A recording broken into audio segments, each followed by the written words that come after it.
to see if his body was decomposing. St. Olaf came to him in a dream and said, "Leave Norway." So Magnus did. And he went through the Orkneys and the Scottish Isles, and he came down to Man.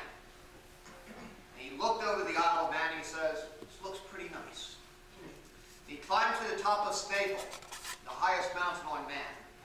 And he said, "You can see 6 kingdoms." And he forgot to name the 6 kingdoms.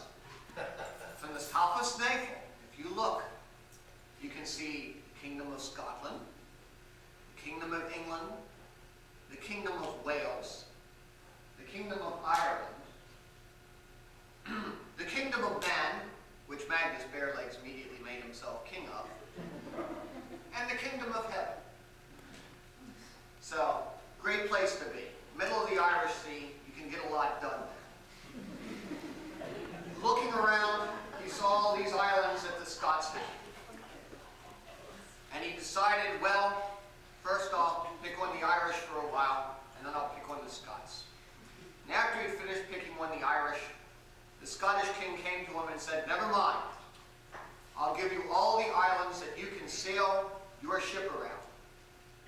So Magnus took his ship and he sailed them around the island.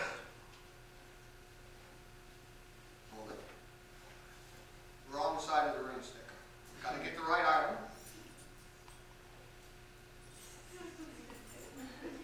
Okay. Sailed them all around the islands, and he came to the peninsula of Cantyre. I had to look it up. I can't remember those silly Scottish names. Gotta watch that thing. And he came to this peninsula, and there was just a little narrow neck on the peninsula. So he had his men take his ship, drag it up on the land, drag it over the narrow neck and to the other side, and the King of Scotland said, "All right, that's yours too." So Magnus was one of the great kings, and when he broke into his ancestor Olaf's shrine, he had this wonderful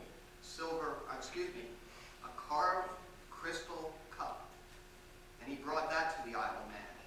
It's still there somewhere, bringing good luck, and protected by its very own fairy. Trust me, the fairies on the Isle of Man are good for protection, but you have to watch them, because they're also very tricky sometimes. But the fairies that take you over to the Isle of Man, they'll trick you every time.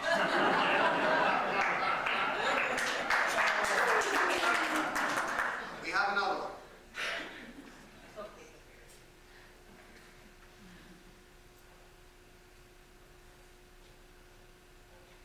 Sometimes I wonder too. Oh, the Bogan of St. Trinians. Oh, what? The Bougain. Bougain. Bougain. You've heard of the boogeyman? Yeah. Nothing next to the Bougain. Okay? The Bougain is big, and he's nasty, and he's ugly, and he's very scary. There's several of them on Man. Very few have ever served in the House of Keys. Up on Grebe Mount, a bunch of monks decided to build a church. Bougains don't like churches. I mean, if a Bougain is chasing you, you can run down to the churchyard, hop over the wall, and you're safe. So they don't think much of churches. But this church hadn't been finished yet, hadn't been consecrated.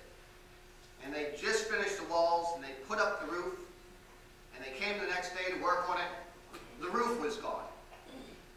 Everybody said, must have been the Bougain. So they built another roof. Next morning, roof's gone, pieces all over the place. Sure sounds like the Bougain to me. Well, they went to build another church. Put the roof on the church, rather. And the tailor of the town, named Tom the Tailor, he decided, well, I'm a curious man, and I'm a man who likes to take chances. I'll bet you I'll go up there tonight, and I'll stay there till I finish sewing a pair of trousers. And if I sew this pair of trousers, I'll win the bet, you give me some gold. And if I don't finish sewing the pair of trousers, either I'm not as brave as I think I am, or the Bougain.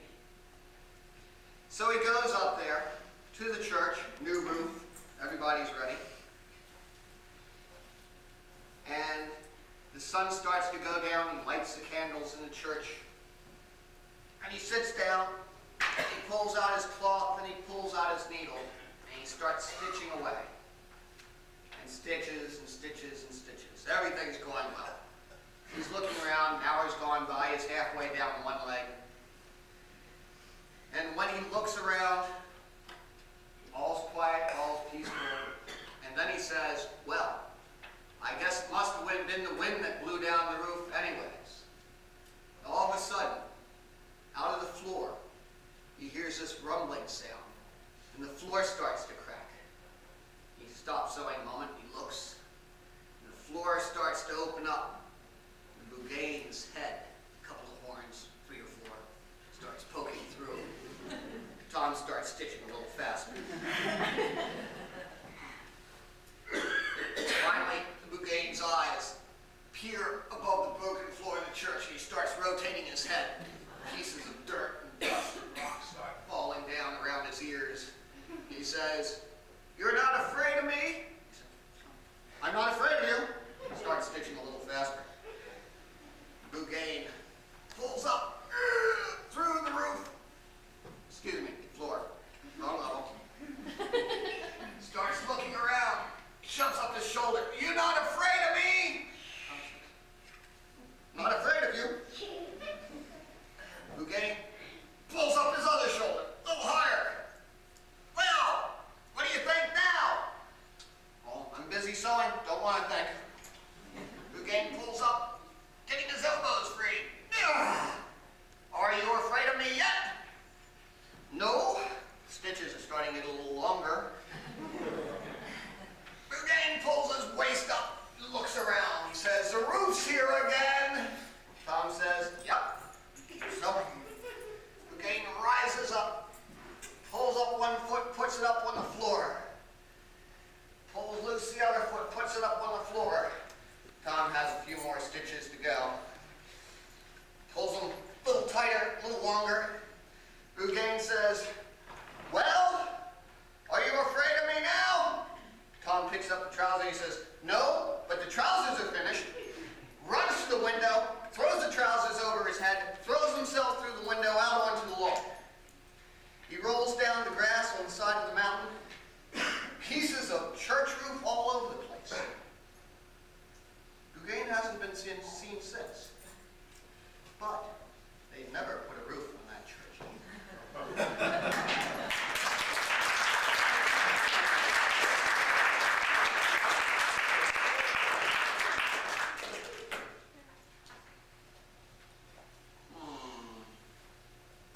Oh, right. There we go. Takes a while. The fairies, which Manx fairies aren't these little flittery fairies. Manx fairies are close to your size. If you're not careful, they'll switch one with you, and your parents will be happier sometimes. Anyways, change it. Manx fairies, as I've said, you have to watch out for, because they can be dangerous. On the other hand, they can be very nice to you. And there was a man who always would go to his door and he'd leave a little milk, a little something for the little people, the little fellows. You don't call them fairies, call them little fellows, or little men, or the young'uns. Don't want to insult them. That's correct. One night, he had a dream. One of the little fellows said, "Take your shovel and go to London Bridge, and you'll find a great treasure." So the fellow woke up the next morning and he thought, well, that's pretty funny, but they say there's a great treasure there. I guess I'll better go to London. So he takes a shovel, he travels all the way down to London. He gets to London Bridge, here's all these carriages rolling back and forth, all these people walking back and forth, all these cobblestones, absolutely nowhere to dig. He's standing there at the bridge holding the shovel, wondering, where is he going to dig? And this fellow walks up to him and he says, "Are you here to dig treasure?" And he says, "Why, yes, I am." He said, "I had a dream about you.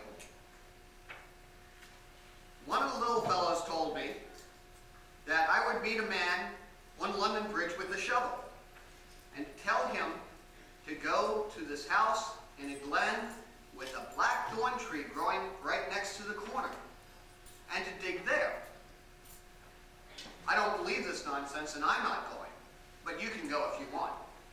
So, having come all the way to London, he went all the way back because he remembered right at the corner of his house was a black thorn tree. So he started digging down, and he got down further, and got down a little further, and hit an iron chest. And he pulled up this iron chest. It was full of gold coins. And here was a note in it, but he couldn't read the note. Like, you all can't read these notes. Odd thing about that. So, suddenly he was rich. But since he couldn't read the note, he took the note and he posted it by the corner of the blacksmith shop. And everybody who walked by, they'd take a look at the note. Finally, somebody walked by, a scholar, he says, "That's Latin." "Well, what does it say?" "It says, dig again, there's more below." He went back and he dug some more, and sure enough, underneath the first chest, there'd been a second chest. And he pulled that up, and it was full of gold coins, but no note. So he was a rich man for the rest of his life, and every night he'd leave a little something for the little fellows, and he'd say, "Thank you, little fellows, thank you."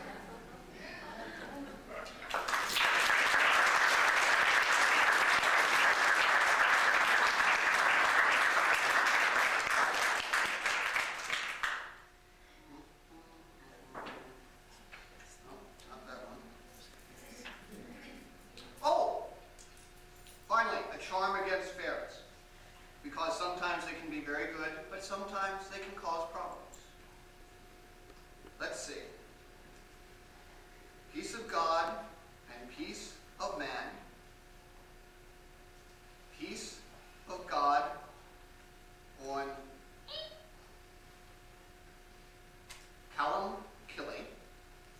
Am I pronouncing that right? Thank you. Killia.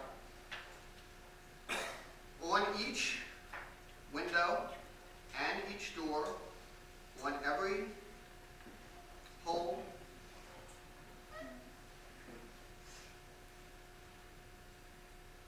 In the roof that lets in the moonlight. thank you.